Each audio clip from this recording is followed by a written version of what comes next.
Capítulo 21. Thomas se dio la vuelta para ver que su perseguidor inicial aún estaba detrás de él. Aunque había disminuido un poco la velocidad, abría y cerraba su garra de metal como si estuviera burlándose de él, riéndose. Sabe que estoy acabado, pensó. Después de todo aquel esfuerzo, allí estaba, rodeado por los laceradores. Se había terminado. Tras ni siquiera una semana de memoria salvable, su vida se terminaba. Casi consumido por el dolor, tomó una decisión. Iba a luchar. Puesto que prefería a uno en vez de tres, echó a correr hacia el lacerador que le había perseguido hasta allí. Aquella cosa horrenda se retrajo un par de centímetros y dejó de mover su garra, como si le hubiese impresionado su atrevimiento. Para animarse ante el mínimo indicio de vacilación, Thomas empezó a gritar mientras cargaba contra su enemigo. El lacerador volvió a la vida, y los pinchos salieron de su pie. Avanzó rodando, preparado para chocar de frente con el chico. Aquel repentino movimiento casi detuvo a Thomas, y su breve instante de insensato valor se desvaneció, pero siguió corriendo. En el último segundo, antes de la colisión, justo cuando vio de cerca el metal, el pelo y la baba, Thomas plantó el pie izquierdo y tiró hacia la derecha. Incapaz de disminuir la velocidad, el lacerador pasó zumbando antes de detenerse con una sacudida. Thomas advirtió que la criatura se movía ahora mucho más rápido. Con un aullido metálico, giró y se preparó para saltar sobre su víctima. Pero, ahora que no estaba rodeado, Thomas tenía el camino despejado por aquella dirección. Se puso de pie enseguida y echó a correr. Los sonidos que le perseguían esta vez eran de 4 laceradores que se le estaban acercando. Seguro de que estaba apurando su cuerpo más allá de sus límites físicos, siguió corriendo, intentando deshacerse de la descorazonada sensación de que solo era cuestión de tiempo que le alcanzaran. Entonces, 3 pasillos más abajo, 2 manos tiraron de pronto de él hacia un pasadizo colindante. A Thomas se le subió el corazón a la garganta mientras trataba de soltarse, pero paró cuando se dio cuenta de que era Minho. ¿Qué? ¡Cállate y sígueme! Gritó Minho, llevando a Thomas a rastras hasta que éste fue capaz de ponerse de pie. Sin ni siquiera un momento para pensar, Thomas recobró la calma. Juntos corrieron por los pasillos, girando una y otra vez. Minho parecía saber exactamente lo que estaba haciendo, a dónde iba. Nunca se paraba a pensar qué camino debían seguir. Al doblar la siguiente esquina, Minho intentó hablar, y mientras trataba de recuperar el aliento, dijo entre jadeos: «He visto el movimiento que has hecho ahí atrás. Me ha dado una idea. Solo tenemos que durar un poco más». Thomas no se molestó en malgastar el aliento haciendo preguntas, se limitó a seguir corriendo detrás de Minho, sin necesidad de volver la vista. Sabía que los laceradores estaban ganando terreno de un modo alarmante. Le dolía cada centímetro del cuerpo, por dentro y por fuera. Las extremidades le pedían a gritos que dejara de correr, pero continuó corriendo y esperó que el corazón no parara de latir. Unos gritos más adelante, Thomas vio algo enfrente de ellos, que su cerebro no registró. Parecía estar mal, y la tenue luz que provenía de sus perseguidores hizo que la rareza de aquello resultase aún más evidente. El pasillo no terminaba en otra parte de piedra, acababa en negrura. Thomas entrecerró los ojos mientras corrían hacia el muro de oscuridad e intentó comprender lo que se le estaba acercando. Las 2 paredes cubiertas de hiedra a ambos lados parecían no cruzarse con nada más que el cielo allá arriba. Podía ver las estrellas. Conforme se acercaban, por fin se dio cuenta de que era una abertura. El laberinto se acababa. ¿Cómo? Se preguntó. ¿Después de años buscando? ¿Cómo puede ser que Minho y yo lo hayamos encontrado con tanta facilidad? Minho parecía leer el pensamiento. «No te entusiasmes», dijo, casi incapaz de expulsar las palabras. Unos pasos antes de llegar al final del pasillo, Minho se detuvo y colocó una mano en el pecho de Thomas para asegurarse de que él hacía lo mismo. Thomas aminoró la marcha y luego se acercó a donde el laberinto se abría hacia el cielo. Los sonidos de la avalancha de laceradores se aproximaban, pero tenía que verlo. Era cierto que habían llegado a una salida del laberinto, pero Minho había dicho que no era nada para entusiasmarse. Lo único que Thomas veía en todas las direcciones, arriba y abajo, a un lado y a otro, era aire y estrellas que perdían intensidad. Era una vista rara e inquietante, como si estuviese en el borde del universo. Por un momento el vértigo se apoderó de él y las rodillas le flaquearon antes de recobrar el equilibrio. Estaba empezando a romper el alba. El cielo parecía haberse iluminado considerablemente en los últimos minutos. Thomas permaneció mirando sin dar crédito, sin entender cómo podía ser posible todo aquello. Era como si alguien hubiese construido el laberinto y lo hubiera colocado en el cielo, flotando para quedarse allí en medio de la nada el resto de la eternidad. No lo entiendo, susurró sin saber si mi hijo podía oírle. Ten cuidado, contestó el corredor. No serías el primero pingajo que se cae por el precipicio. Agarró a Thomas por el hombro. ¿Te has olvidado de algo? Señaló con la cabeza hacia el interior del laberinto. Thomas se acordó de que había oído la palabra precipicio antes, pero en aquel momento no supo dónde. Al ver el cielo abierto que se extendía delante y debajo de él, había entrado en una especie de trance. Se obligó a volver a la realidad y giró la cara hacia los laceradores, que se aproximaban. Ahora tan solo estaban a unos 10 metros, en fila india, y cargaban con ganas, moviéndose sorprendentemente rápido. Entonces lo vio todo claro, incluso antes de que Minho le contara lo que iban a hacer. Puede que esas cosas sean sanguinarias, pero no son más tontas porque no se entrenan. Quédate aquí a mi lado, mirando.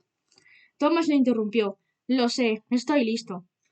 Arrastraron los pies hasta que estuvieron pegados el uno junto al otro, delante del abismo que había en medio del pasillo, enfrente de los laceradores. Sus talones estaban apenas unos centímetros del precipicio. Detrás no les esperaba nada más que aire. Lo único que les quedaba era coraje.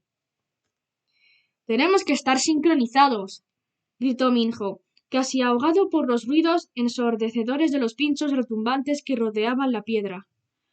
¡A mi señal! ¿Por qué los laceradores se habían puesto en fila india?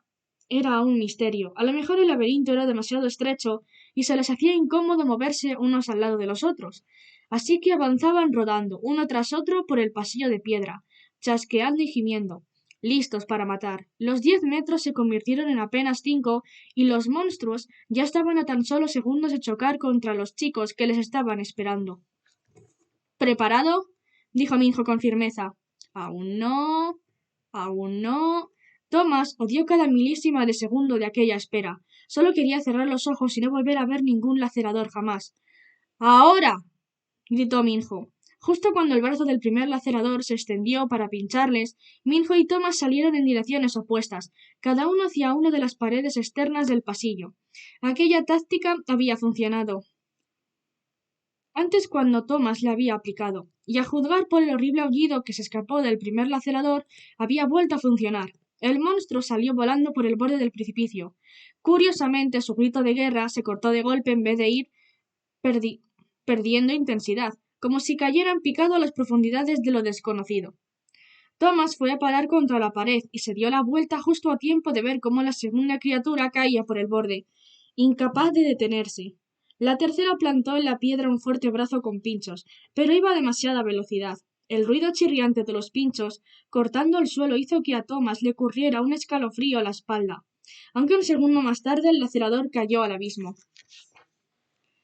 Como el anterior, ninguno de los dos emitió ningún sonido al descender. La cuarta y última criatura en acercarse pudo parar a tiempo, tambaleándose en el mismo borde del precipicio mientras un pincho y una garra la sujetaban. Thomas supo qué hacer por instinto. Miró a Minho, le hizo un gesto y se dio la vuelta. Los dos corrieron hacia el lacerador, saltaron contra la criatura, y en el último segundo le dieron una patada con todas sus fuerzas para que perdiera el equilibrio. Ambos se coordinaron y enviaron al monstruo que quedaba una muerte segura. De inmediato, Thomas se levantó en el borde del abismo y asomó la cabeza para ver la caída de los laceradores. Pero por increíble que pudiera parecer, habían desaparecido. Ni siquiera quedaba un rastro de ellos en el vacío que se extendía debajo. Nada. Su mente no pudo procesar la idea de dónde habían ido a parar o qué les había ocurrido a las terribles criaturas. La poca fuerza que le quedaba desapareció, y Thomas se acurrucó hasta hacerse un ovillo en el suelo. Entonces, al final, rompió a llorar.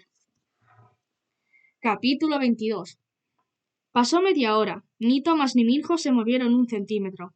Thomas por fin había dejado de llorar. No podía evitar preguntarse qué pensaría Minho de él, o si se lo contaría a los demás y le llamarían mariquita.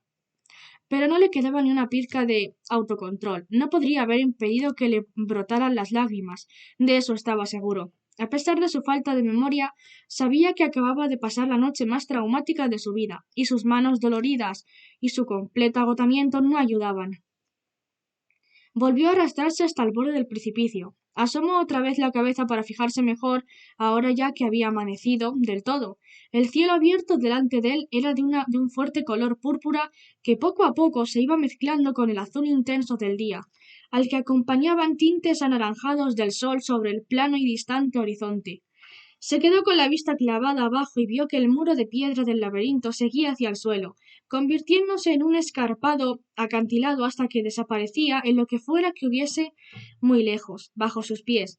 Pero, incluso con la luz que cada vez era más brillante, continuaba sin saber lo que había allí abajo. Parecía como si el laberinto estuviera posado sobre una estructura a varios kilómetros del suelo. Pero era imposible, pensó. No puede ser, tiene que ser una ilusión. Rodó sobre su espalda mientras emitía un quejido por el movimiento. Le dolían cosas por fuera y por dentro que ni siquiera sabía que existieran. Al menos, las puertas no tardarían en abrirse y podrían regresar al claro. Echó un vistazo a Minho, que estaba acurrucado en la entrada del pasillo. No me puedo creer que aún sigamos vivos, dijo. Minho no dijo nada, solo asintió con el rostro carente de expresión. ¿Hay más o los acabamos de matar a todos? Minho resopló. Por suerte conseguimos llegar al amanecer, o no hubiésemos tardado en tener 10 más detrás de nuestros culos. Cambió de postura con gestos de dolor quejándose. No puedo creérmelo, de verdad, hemos aguantado toda la noche. Nadie lo había hecho antes. Thomas sabía que debería sentirse orgulloso, valiente, o algo parecido, pero solo estaba exhausto y aliviado. ¿Qué hemos hecho diferente? No lo sé. Es un poco difícil preguntarle a un tío muerto en qué se equivocó. Thomas no podía dejar de preguntarse acerca del modo en que habían acabado los gritos cólicos de los laceradores al caer por el precipicio, y por qué no había podido verlos descender hasta morir. Había algo muy extraño e inquietante en todo aquello. Ha sido como si desaparecieran al atravesar el borde. Sí, una locura. Había un par de clarianos con la teoría de que otras cosas habían desaparecido, pero hemos demostrado que se equivocaban. Mira. Thomas observó cómo Minho lanzaba una roca al precipicio, y luego siguió su trayectoria con los ojos. Bajó y bajó, sin que la perdiera de vista, hasta que se hizo demasiado pequeña para verla. Se volvió hacia Minho. ¿Cómo demuestra eso que se equivocaban? Minho se encogió de hombros. Bueno, la piedra no ha desaparecido, ¿no? Entonces, ¿crees que ha pasado? Ahí había algo insignificativo. Thomas lo notaba. Minho se encogió de hombros otra vez. Quizás sean mágicas. Me duele demasiado la cabeza para pensar. Con una sacudida, Thomas se olvidó de todo lo relacionado con el precipicio, pero se acordó de Alby. Tenemos que volver. Hizo un esfuerzo y se obligó a levantarse. Tengo que despegar a Alby del muro. Al ver la expresión de confusión en el rostro de Minho, enseguida le contó lo que había hecho con la enredadera. Minho bajó la vista desanimado. Es imposible que aún esté vivo. ¿Cómo lo sabes? Venga, empezó a cojear por el pasillo de vuelta a la entrada. Porque nunca nadie ha logrado. Se calló y Tomás supo lo que estaba pensando. Eso es porque los laceradores siempre los habían matado antes de que vosotros los encontrarais. A Alby solo le dieron con una de esas agujas, ¿no? Minho se levantó para acompañar a Thomas en su lenta marcha de vuelta hacia el claro. No lo sé, supongo que esto nunca había sucedido. A algunos chicos les habían picado durante el día, y esos son los que dieron el suero y los que pasaron por el cambio. A los pobres pingajos que se quedaban atrapados en el laberinto por la noche no los encontrábamos hasta más tarde, a veces incluso días más tarde, si es que dábamos con ellos. Thomas se estremeció al pensarlo. Después de todo por lo que hemos pasado, puedo imaginármelo. Minho alzó la vista y la sorpresa transformó su cara. Creo que has encontrado la solución. Nos habíamos equivocado. Bueno, esperemos que sea así, porque ninguno de aquellos a quienes habían picado y no consiguieron llegar antes de la puesta de sol ha sobrevivido. Habíamos supuesto que era un punto sin retorno, y que era demasiado tarde para recibir el suelo. Parecía estar entusiasmado por su forma de pensar. Doblaron otra esquina y de pronto Minho se puso a la cabeza.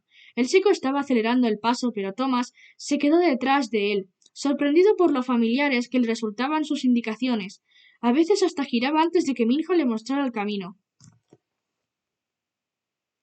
Vale, ya he oído hablar de ese suero un par de veces. ¿Qué es? ¿Y de dónde viene? Pues ya lo dice la palabra, pingajo. Es un suero, el suero de la laceración. Thomas forzó una penosa sonrisa. Justo cuando yo pensaba que ya había aprendido todo lo de este estúpido sitio, ¿por qué lo llaman así? ¿Y por qué los laceradores se llaman laceradores? Minjo se lo explicó mientras avanzaban por los interminables giros del laberinto, sin que ninguno de los dos fuera ahora al frente. No sé de dónde sacamos los nombres, pero el suero procede de los laceradores. O por lo menos así es como les llamamos.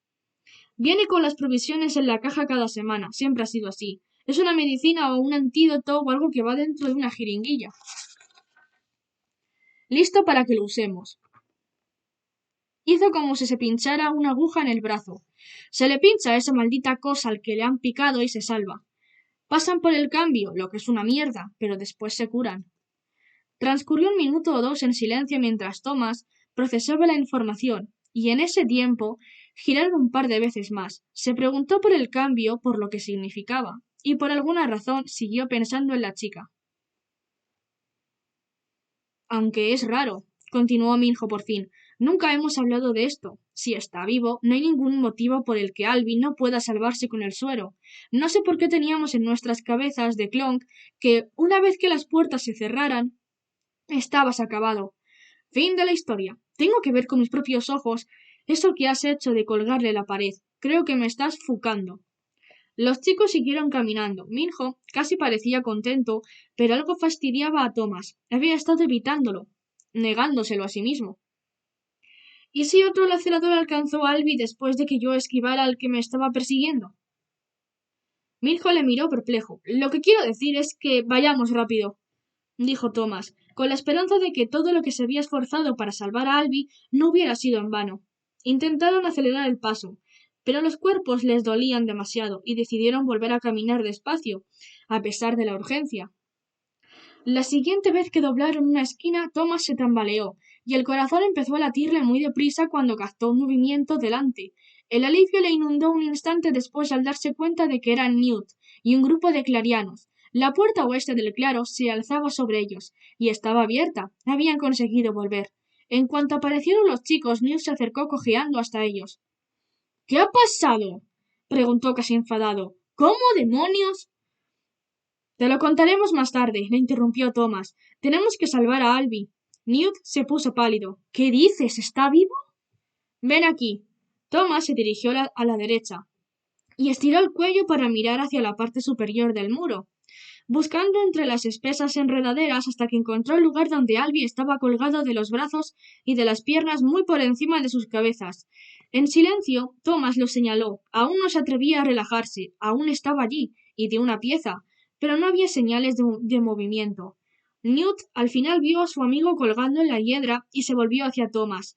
Si antes parecía impresionado, ahora estaba totalmente desconcertado. ¿Está vivo? Por favor, que sea así, pensó Thomas. No lo sé, lo estaba antes, cuando le dejé allí arriba. ¿Cuándo le dejaste? Newt negó con la cabeza. Tú y mi hijo, llevad dentro vuestros culos y que los mediqueros comprueben si estáis bien. Tenéis un aspecto horrible. Quiero oír toda la historia cuando hayan acabado y hayáis descansado un poco. Thomas quería esperar para ver si Albi estaba bien. Empezó a hablar, pero Minjo le agarró del brazo y le obligó a caminar hacia el claro. Necesitamos dormir y vendajes, ya. Y Thomas supo que tenía razón. Cedió. Alzó los ojos hacia Albi y luego siguió a Minjo hasta salir del laberinto. El camino de vuelta al claro y luego hasta la hacienda parecía interminable. A ambos lados había una fila de clarianos que les miraban boquiabiertos. Sus rostros reflejaban sobrecogimiento, como si estuvieran contemplando dos fantasmas paseándose por un cementerio. Thomas sabía que era porque habían conseguido algo que nadie antes había hecho, pero le avergonzaba atraer tanta atención. Casi se paró en seco cuando vio a Gale, más adelante, de brazos cruzados, fulminándole con la mirada, pero siguió moviéndose. Hizo falta toda su fuerza de voluntad, pero le miró directamente a los ojos, sin perder el contacto ni por un momento. Cuando estaba a 1,5 metros de distancia, el muchacho bajó la mirada al suelo. A Thomas casi le molestó lo bien que se sintió, casi. Los siguientes minutos fueron borrosos. Un par de mediqueros le acompañó a la hacienda. Subió las escaleras y por una puerta entreabierta alcanzó a ver a alguien dando de comer a la chica comatosa, que estaba en una cama. Luego les metieron en su propia habitación. En la cama les dieron comida, agua y vendajes. Le dolía todo. Por fin le dejaron a solas, con la cabeza apoyada en la almohada más blanda que su memoria podía recordar. Pero mientras se quedaba dormido, dos cosas no se apartaron de su mente. La primera, la palabra que había visto garabateada en el torso de dos cuchillos, escarabajo, cruel, y que daba vueltas en su cabeza una y otra vez. La segunda era la chica. Horas más tarde, días por lo que podía intuir, Chuck apareció allí y le zarandeó para despertarlo. Thomas tardó unos segundos en orientarse y ver con claridad. Miró a Chuck y refunfuñó. Déjame dormir, pingajo. Creí que te gustaría saberlo. Thomas se frotó los ojos y bostezó. ¿Saber qué? Volvió a mirar a Chuck confundido por su gran sonrisa. ¡Está vivo! Albi está bien. El suero ha funcionado. El estado somnoliento de Thomas le abandonó enseguida, y lo sustituyó el alivio. Lo sorprendía la alegría que le había traído aquella información, pero entonces las siguientes palabras de Chuck le hicieron reconsiderarlo. El cambio acaba de empezar. Como si lo hubieran provocado aquellas palabras, un grito que helaba la sangre salió de una de las habitaciones del pasillo.